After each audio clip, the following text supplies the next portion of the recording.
Unity of Houston is an inclusive church where we seek to understand and live the teachings of Jesus and other spiritual masters. At Unity, we welcome all people from all spiritual paths and every walk of life. We celebrate the diversity of our city and of our world, and we teach love, tolerance, and oneness, seeking to live in harmony with open minds and open hearts. Wherever you are in your spiritual path, you are always welcome at Unity. Join us and discover that the life of your dreams is already within you. The artist of my soul. Thank you, David. Thank you.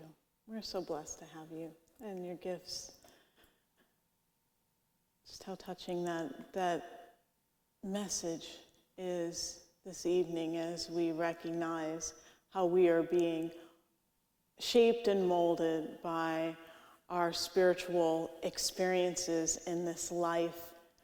We reflect on that in this time of Holy Week as we've been in that deep contemplative time that started with Ash Wednesday. As I look back to Ash Wednesday, that was the Wednesday that we didn't have service because we had the Arctic blast, or whatever we're calling it, the big storm that came through. And so much has changed since then, hasn't it? Everything seemed to turn brown and crispy and dry and un-Houston-like. And now wildflowers are showing up everywhere. Neighbors are planting beautiful colors of flowers in flower beds. And there's renewal, there's new life. Yesterday, I was on a walk with my 5-year-old daughter, and she asked me, "Mommy, why do people die?" And I was very excited to get that question from her because usually, the questions are 5-year-old size, and here there's this metaphysical question, and it reminded me that these life experiences that we ponder as adults, they're universal. Even children are here with us in this time and even considering the same things. And so March 20th marked the first day of spring. And these flowers that are popping up, these bits of color showing up everywhere, are sort of like stars showing up in the darkness of a moonless night. Tonight I'm sharing with you about dark nights and starlight. So when we think about death, what happens at the end of life, why we die, however it's happening in our lives, our everyday experience, we can recognize that it is an ongoing unfoldment. So when we can come to terms with the everyday changes of day to night, year to year, changes in our own experiences, we can examine death and rebirth in and through the everyday experience of life, and particularly as we contemplate the path of our way shower in and through this time leading up to Easter. Collectively, we have experienced a dark night. I think many of us could say that through the experience of the pandemic, many people experience despair, the despair that we have of being confined to our home, quarantined, exposed to possibilities of disease or those passing in our lives. And we move into the next stage now as spring is coming, vaccines are coming, there's more hope, there's more openness to possibility, and we move even further beyond that into the promise of greater freedom and what that rebirth will look like for us individually and collectively in society as we come out of our cocoons, as we come out of our caves and open up to the spring of what is being born from that experience of being home, being isolated, and even in a deep introspective time. The spiritual journey ultimately leads us into death of not just the body. We know that this experience on earth is temporary, but a death of the self. When we move into an experience of unity, a union with God, when we're no longer experiencing ourselves as separate or other. So in order to understand that state, we need to go back to previous states of consciousness and see how that unfolds. And a wonderful way to explore that is through the teachings of the demonstration of Jesus's life. The book Resurrecting Jesus by Adyashanti outlines the spiritual progression of Jesus and how he demonstrated this path in his life. So I thought we could explore that along with A Path with Heart by Jack Kornfield that we are studying together in this series. So Adyashanti explains that in the beginning of our spiritual journey, we have this experience of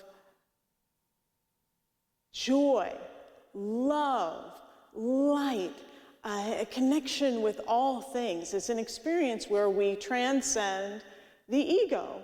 We transcend that personal self, but transcending doesn't mean the ego goes away.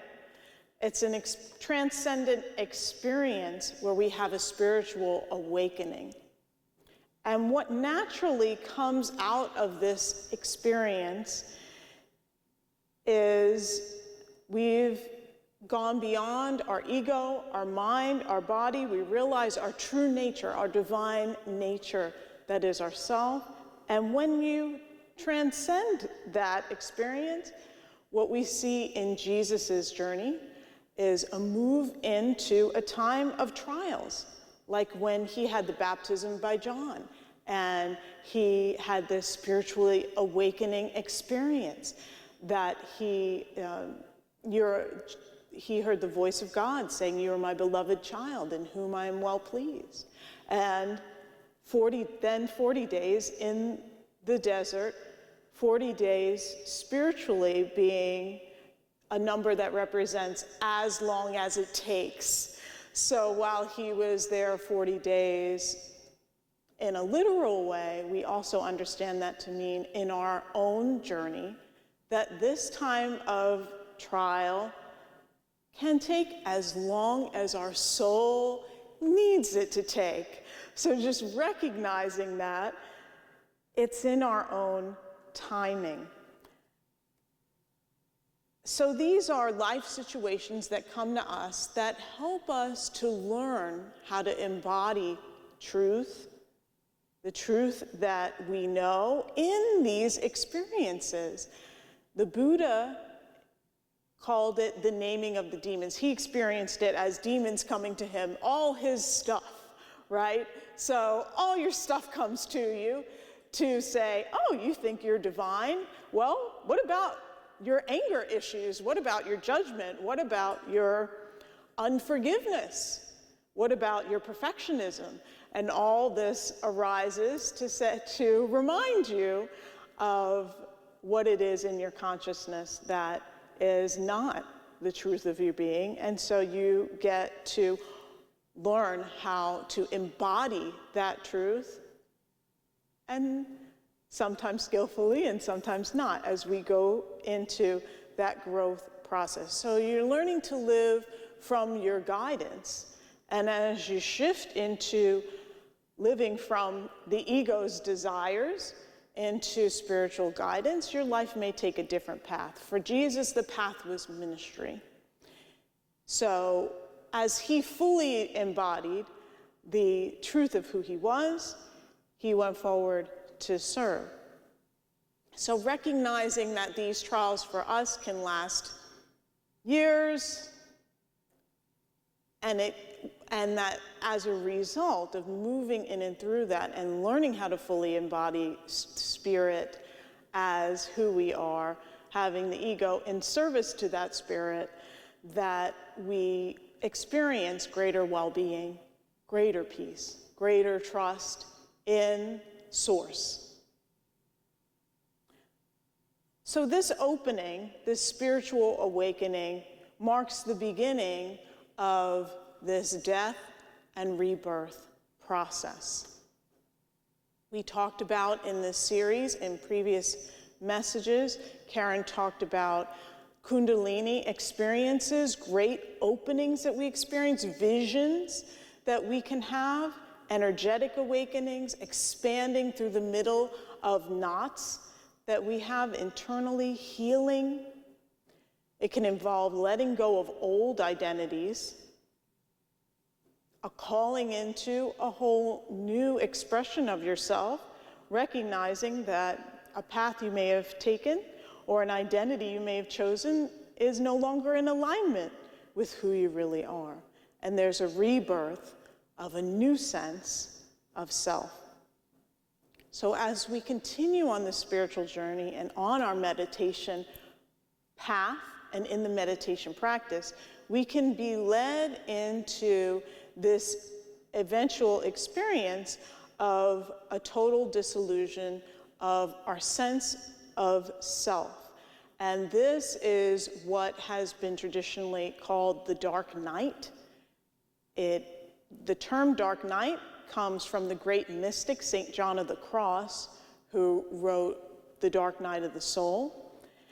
And he describes this dark night not as a depression. So often we can label times where we get into grief or difficult times in our life as, oh, that is my dark night experience. And so it's recognizing that many of us in this time, this pandemic time of social upheaval, political upheaval, so many things that are happening globally in our country and personally in many areas can lead us into depression, that there is help, and wanting to encourage you to know that there are resources for you if you are in a place of despair tonight, that there are resources for you. So I want to mention there is a National Suicide Prevention Lifeline. You can search that. They're available for confidential 24/7 support. There's also SAMHSA, which is Substance Abuse and Mental Health Services Administration National Helpline. And that also, search that. So those are resources that are available to you now that you can call if you're feeling yourself in a time of despair and depression. Know that there is help for you. And I thought that was important to mention as we explore this dark night experience.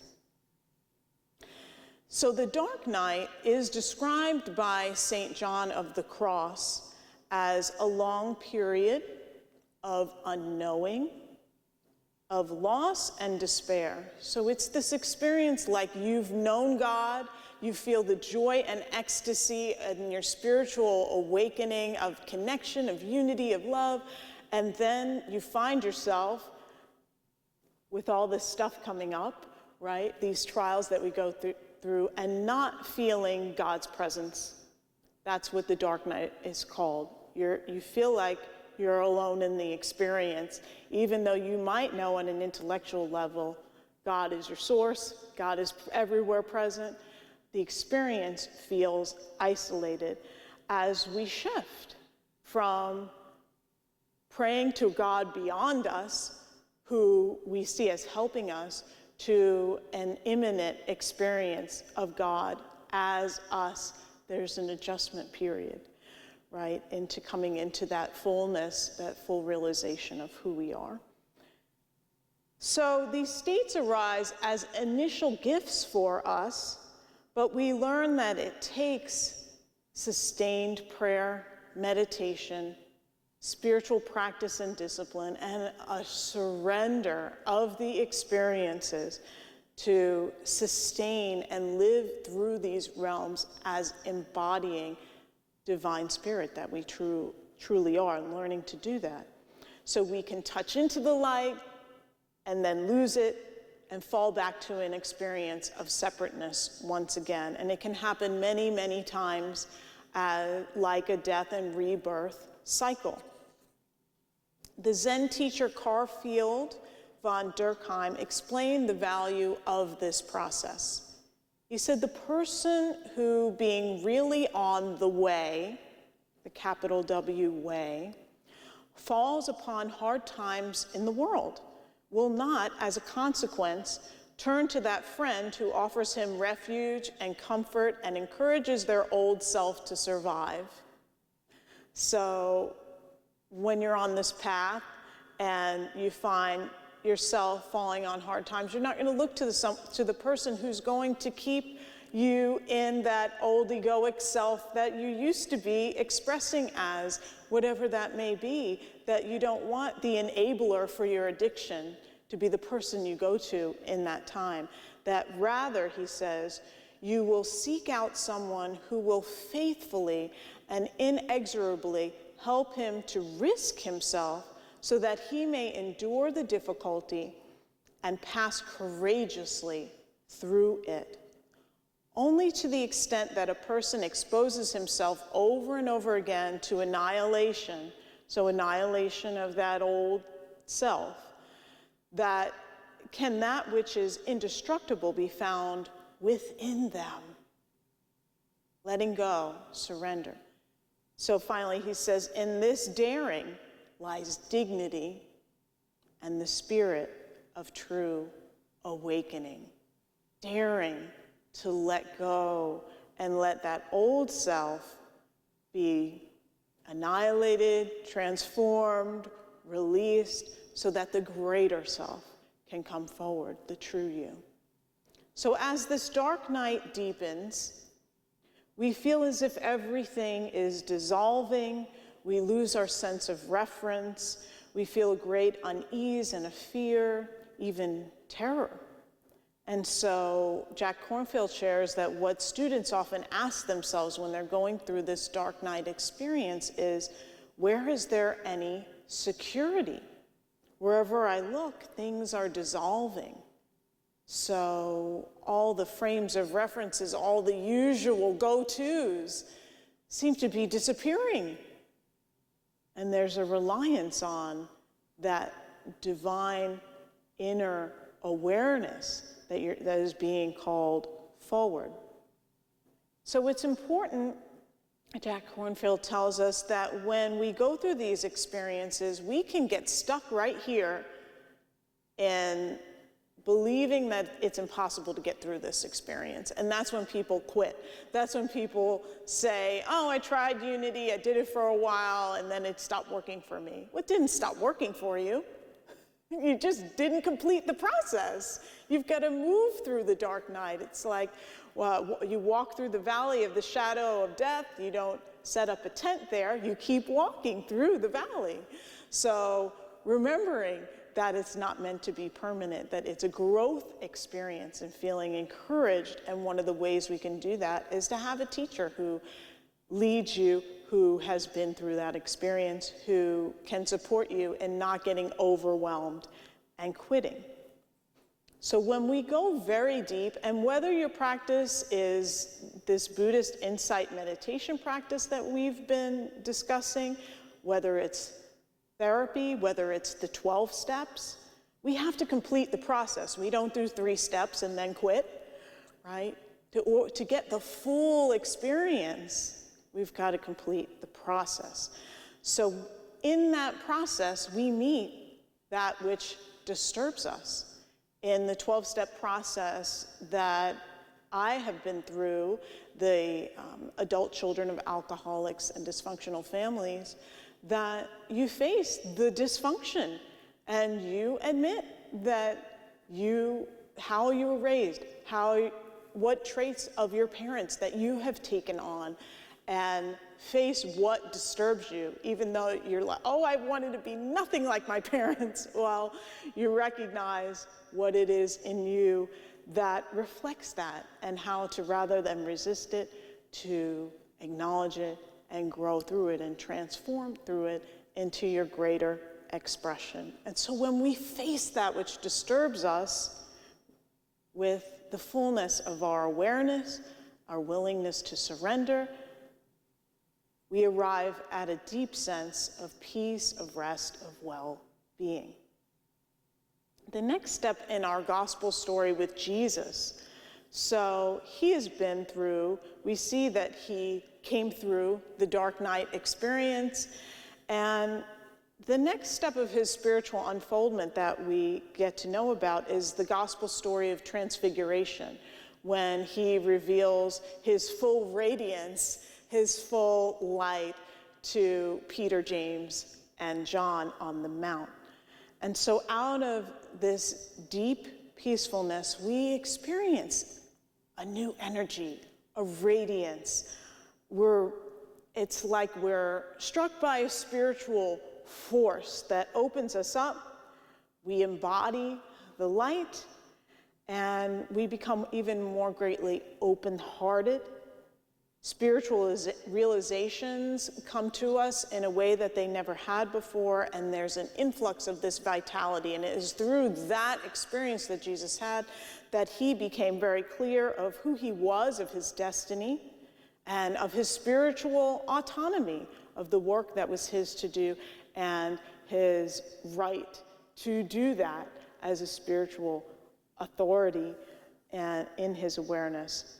Adyashanti explains this process as standing in your own two shoes. Learning to stand in your own two shoes. So in order to really do this, first, the divine radiance that we experience in our spiritual awakening has to work through all of that which is unlike it, right? And to burn that old conditioning, to burn it. Like we put things in the burning bowl on New Year's Eve or just a couple of weeks ago that we did here, that anything that opposes spirit is put into the divine fire to be released from our system. And this is a conditioning that alters our perception, it alters our thoughts, it alters our entire orientation to life. And so when we're in this state of radiance, the self and God become indistinguishable, and you're experiencing union and oneness with all beings.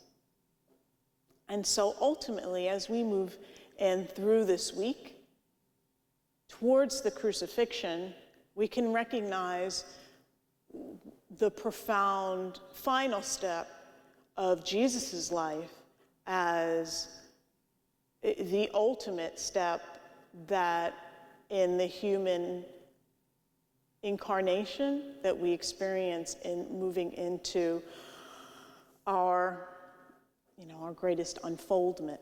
So the crucifixion of Jesus represents ultimate death, and this is the death of the self. So not the death of the ego, but the death of our experience of the self, which is that ability for our consciousness to turn on itself and to relate to itself.